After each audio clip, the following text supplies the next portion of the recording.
हिम्मत ने साथ दिया तो वापसी पे उस पानी में भी जाने की कोशिश करेंगे। फिर उधर से क्रॉस करते हुए हम लोग वहाँ पे हमारी गाड़ी नज़ारा चेक करें जी, थोड़ी सी दूर रहेगी बस, लेकिन मुझे फिर भी 15 से 20 मिनट बल्कि आधा घंटा लग जाएगा। ये बर्फ़ पिघल रही है जी और ये पानी उसका जा रहा है चश्मे की तरफ। ये रहा जी, दूर है काफ़ी, अपने को आसमान नहीं, आगे जाने की हिम्मत नहीं थी। ये घास पे लेटी हुई, ये बाकी टीम फटी पड़ी है इस टाइम। बहुत सफ़र है अभी, लेकिन इंशाल्लाह पहुंचेंगे जी। सांस ले ले थोड़ा सा। ले जी, एक लफंगा मुझसे भी आगे निकल गया, जवान है जी। अच्छी दवा में घुटे हैं। मेरी हिम्मत जवाब देगी है। और वो जो पीछे आ रहा है जी, वो तो पीछे मुड़ने लगा था जी, उसको खींचा है जी, तसल्ली दी है। चमकीन की वीडियो दूर से बना सके थे हम।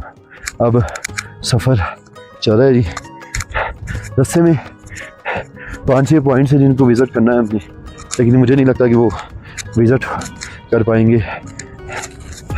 अरे जी, ये नज़ारा है जी इस वक्त।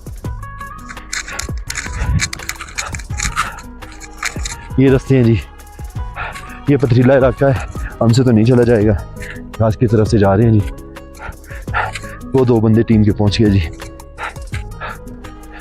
बाकी की वीडियो वहाँ पहुंचकर बनाते हैं जी इंशाल्लाह।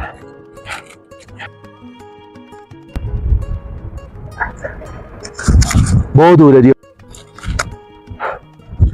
आ रहा है जी, मत करके।